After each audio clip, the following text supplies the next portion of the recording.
वो देखने में तो बिल्कुल आम इंसान लगता था, शांत, लगभग गायब सा। जेफरी डाहमर भीड़ में घुल मिल जाता था। किसी ने सोचा भी नहीं था कि उसके अंदर कितना अंधेरा है, लेकिन इस चेहरे के पीछे एक राक्षस छुपा था, एक शिकारी। वो चाहता था कंट्रोल, जिंदगी और मौत पर पावर, और अपनी इसी चाह को उसने सबसे भयानक तरीकों से पूरा किया। उसका नाम बुराई का दूसरा नाम बन गया। जेफरी डाहमर, मिल्वॉकी का राक्षस। उसके शिकार ज्यादातर समाज से अलग थलग युवा कभी बच नहीं पाए। दोस्ती या पैसों के झांसे में आकर मौत के मुंह में चले जाते। वो एक बुरे सपने में फंस जाते। अनकही यातनाएं उनके साथ होती। उनकी जिंदगी बेरहमी से खत्म कर दी जाती। डाहमर के भयानक कामों ने दुनिया को हिलाकर रख दिया। वो इस बात का सबूत बन गया कि राक्षस हमारे बीच छुप कर भी रह सकते हैं। जेफरी डाहमर के बचपन में ही इस बात के संकेत मिलने लगे थे कि आगे चलकर अंधेरा होने वाला है। उनका जन्म 1960 में हुआ था। उनका परिवार देखने में बिल्कुल सामान्य था, लेकिन अंदर ही अंदर दरारें दिखने लगी थी। उसके माता पिता का रिश्ता अस्थिर और तनावपूर्ण। उनके झगड़े उसके बचपन का एक निरंतर हिस्सा थे। छोटा जेफरी बीच में फंस गया। उसे कम उम्र में ही मौत से एक अलग ही लगाव हो गया था। सड़क पर मरे जानवरों के शरीर को देखता रहता था। हड्डियों को देखना उसे अजीब तरह से आकर्षित करता था। किशोरावस्था में वह खुद में और भी सिमट गया। अकेला और अलग थलग भयानक चीजों में उसकी रुचि बढ़ती गई। एक खतरनाक जिज्ञासा ने जड़ जमा ली। डाहमर का पागलपन धीरे धीरे बढ़ता गया। शराब पीकर वह अपनी भावनाओं पर से काबू खो देता। फंतासी हावी हो गई। उसे पूरी तरह से कंट्रोल चाहिए था, दबदबा। उसका पहला शिकार 1978 में एक सहयात्री था। यह क्रूर हत्या एक टर्निंग पॉइंट था। उसने एक सीमा लांघ दी थी। अब पीछे मुड़ना नहीं था। अगले दशक में लाशों का ढेर लग गया। युवकों को बहला फुसलाकर उसके अपार्टमेंट में ले जाया जाता। उन्हें नशा दिया जाता, यातनाएं दी जाती और फिर हत्या कर दी जाती। डाहमर के तरीके और भी क्रूर होते गए। वह अपने शिकार पर एक्सपेरिमेंट करता था। मौत के बाद भी उन्हें अपने पास रखने की एक अजीबोगरीब चाहत उसे सताती थी। उसका अपार्टमेंट भयावहता के अड्डे में तब्दील हो गया था।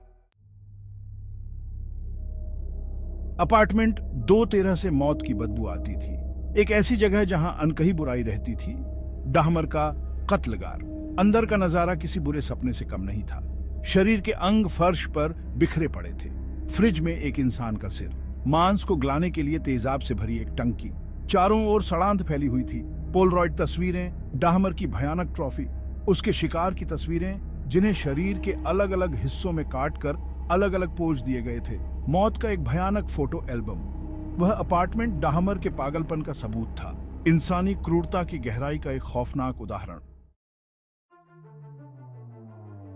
22 जुलाई 1991। ट्रेसी एडवर्ड्स, डाहमर का अगला शिकार। अपार्टमेंट में फुसलाया गया, हथकड़ी लगाई गई, लेकिन ट्रेसी ने हिम्मत नहीं हारी। उसने मौके का फायदा उठाया, रात के अंधेरे में भाग निकला। अंधेरे में उम्मीद की एक किरण। उसे पुलिस मिली, उन्हें वापस अपार्टमेंट ले गया, जहां अंदर भयावहता का इंतजार था। डाहमर के आतंक का राज खत्म होने वाला था, लेकिन उसके शिकार के लिए बहुत देर हो चुकी थी। उनकी जिंदगी बहुत ही बुरी तरह से खत्म हो गई थी। उनकी कहानियां हमेशा के लिए उस राक्षस के साथ जुड़ गईं जिसने उन्हें छीन लिया। जेफरी डाहमर के मुकदमे ने पूरे देश का ध्यान खींचा। उसके अपराधों का भयानक विवरण अखबारों में छाया रहा। जनता हैरान और डरी हुई थी। डाहमर का बचाव, पागलपन। उसने दावा किया कि वह खुद पर काबू नहीं कर सकता था, कि वह अपने होशो हवास में नहीं था। लेकिन जूरी ने उसकी एक न सुनी।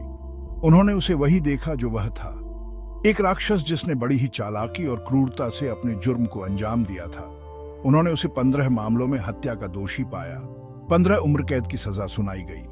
न्याय मिला, देरी से ही सही, लेकिन मिला। भाग 7, बुराई की कीमत। जेल में भी डाहमर को शांति नहीं मिली। वह डर डर कर जीता था, ये जानते हुए कि उसके अपराधों ने उसे निशाना बना दिया है। उसके साथ ही कैदी उसके कामों से घृणा करते थे। वह एक बहिष्कृत व्यक्ति था जिसे सभी ने त्याग दिया था। वह खुद वही बन गया था जिसका उसने शिकार किया था। एक शिकार 28 नवंबर 1994। डाहमर की जिंदगी उतनी ही बेरहमी से खत्म हुई जितनी बेरहमी से उसने दूसरों की खत्म की थी। एक साथी कैदी द्वारा पीट पीट कर मार डाला। क्रिस्टोफर स्कारवर ने दावा किया कि वह भगवान का हाथ था। डाहमर की मौत हिंसा से भरी जिंदगी का एक हिंसक अंत।